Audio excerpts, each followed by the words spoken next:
अपने दायित्व को कहां छोड़ दिया और यहां सरकार पर थोपते हैं और प्रशासन पर थोपते हैं। आपका जमीन कहां चला गया? आपकी इंसानियत कहां मर गई? जो हमारे पूर्वज ने जो जमीन दिया उसको हम अतिक्रमण कर रहे हैं। ये विद्यालय है, ये सरस्वती का वास है। यहाँ हमारे बच्चे यहाँ से पढ़ के निकलते हैं, बेटा बेटी पढ़ के निकलता है और उस जमीन को कब्जा करते हैं। नंबर 1। नंबर 2, ये जो विद्यालय का प्रांगण है आप लोग उसको व्यवसाय का प्रांगण बनाए हुए हैं। साल में 5 बार यहाँ मेला लगता है और पूरे विद्यालय में गंदगी की अंबार लगी रहती है, पूरा कचरा भरा रहता है। आखिर क्यों? मैं आपसे प्रश्न पूछता हूं, एज ए मंत्री यदि हमको प्रश्न देते हैं मैं तो करूंगा, लेकिन आप अपनी जवाबदेही से नहीं भागिए। मैं आपका सेवक हूं और इस देश के मालिक आप हैं, जनता है जो हमको मत दे के भेजते हैं। इसलिए आप अपने व्यवसाय में भी लगते हैं तो इस विद्यालय आपका है, सरकार का नहीं है, आपका। आप उसे देखें। प्रहलाद जी, लोगों की रुचि नहीं है। लोगों की रुचि इसलिए नहीं है तो जिनके पास पैसे हैं ये अपने बच्चे को प्राइवेट स्कूल में पढ़ाते हैं और यहां नाम लिखाते हैं। सरकार जो भी मुहैया करता है, किताब हो, छात्रवृत्ति हो, साइकिल हो, भोजन हो, यहां से लेते हैं और आपका बच्चा प्राइवेट स्कूल में पढ़ता है।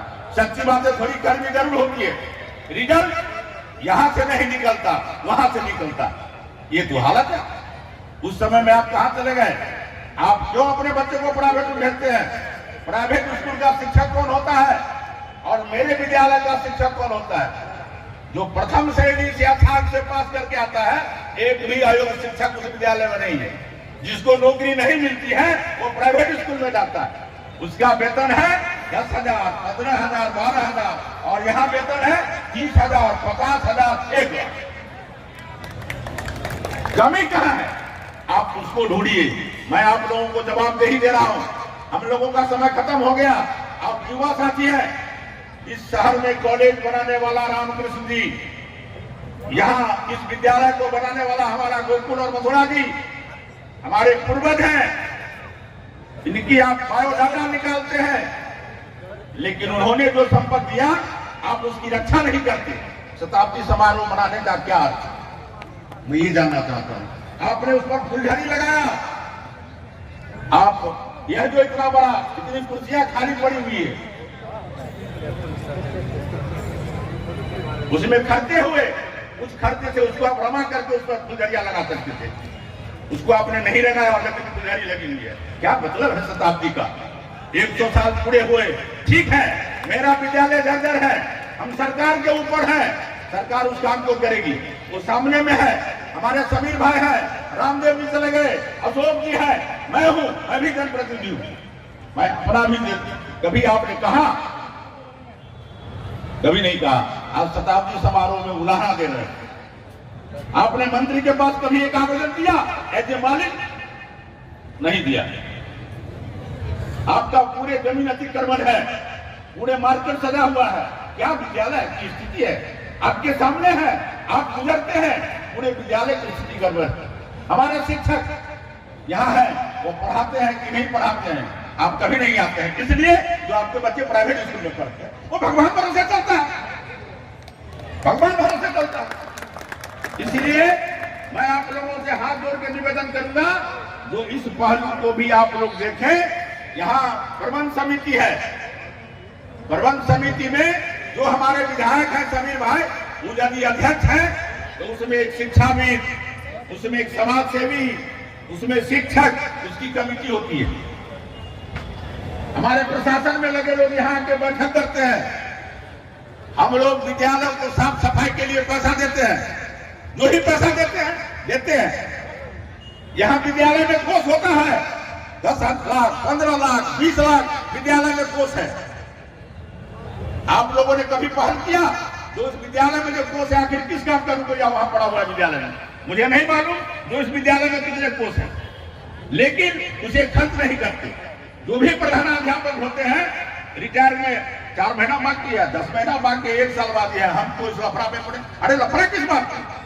आप विद्यालय को सुंदर करें, हमारे बच्चे पढ़ेंगे, जो सही हिसाब है आप सरकार को दें और सिस्टम से आवे, हमारे विधायक भी उसमें मदद करेंगे आदि अध्यक्ष। उससे नहीं होगा तो शिक्षा मंत्री से आदेश ला देंगे, उससे नहीं होगा तो मुख्यमंत्री से आदेश ला देंगे, लेकिन उस काम को करेंगे। इसके लिए जज्बा होनी चाहिए, जो मेरा विद्यालय कहता हो। सरकार से बना, एक बार रंग पेंट हो गया, दोबारा नहीं होगा। दोबारा कब होगा? जब वो जर्जर हो जाएगा। इसलिए आप लोगों का ध्यान रहना चाहिए, इतना बड़ा कंपस तो कहां चला गया। इसलिए ज्यादा नहीं कह के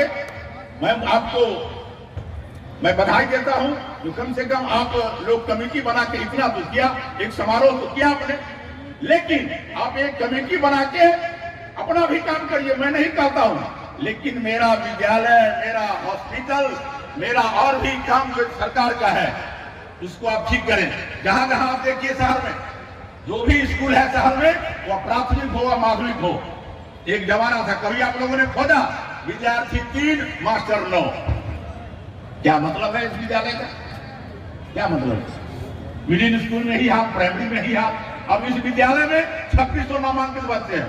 मैं समझता हूं जो है कमरा का अभाव है, वो खंडहर है, लेकिन उसको बनाया जा सकता है। पैसा है, हम लोग चंदा कलेक्शन करेंगे पूरे समाज में। मंदिर का निर्माण होता है, धर्मशाला का निर्माण होता है, क्या शिक्षालय का निर्माण नहीं होगा? सर्वशक्ति मंदिर का निर्माण नहीं होगा? लोगों के पैसे की कमी है क्या? हर बात सरकार पर थोपते हैं। मालिक आप हैं, आप करें और सरकार भी करेगा। इसलिए मित्रों, अब सभी लोगों को मैं कहता हूं, ये कमेटी नहीं, आप उसे अन्यथा नहीं लेंगे। सच्ची थोड़ी गर्मी जरूर होती है, लेकिन आप उसे अन्यथा नहीं लेंगे। आप लोकतंत्र के मालिक हैं और आप बहुत कुछ कर सकते हैं। हमारे पूर्वज चले गए, लेकिन हमारे नौजवान इस काम को कर सकते हैं। मैं आज गया था सकरी लोहट चीनी मिल, मैं उस बात की चर्चा कर देता हूं। बहुत हमारे ग्रामीण लोग भी हैं जो गन्ना की खेती करते हैं। करोड़ों रुपए की लागत का हुआ लोहट चीनी मिल, खंडहर बना हुआ है, 97 तक चला और बंद पड़ा हुआ है। मैं उसे गया था, मैंने पूछा वहां के चौकीदार को, तो कहा तो आप पहला मंत्री है जो यहाँ है। अब मैं उसे चालू करूंगा, आप लोगों का आशीर्वाद चाहिए, मैं उसे चालू करके रखूंगा। माननीय मुख्यमंत्री जी, आप हमारे नेता हैं, सरकार में हम आपके सहभागी हैं, आपके भाई हैं। मैं एक आग्रह करता हूं,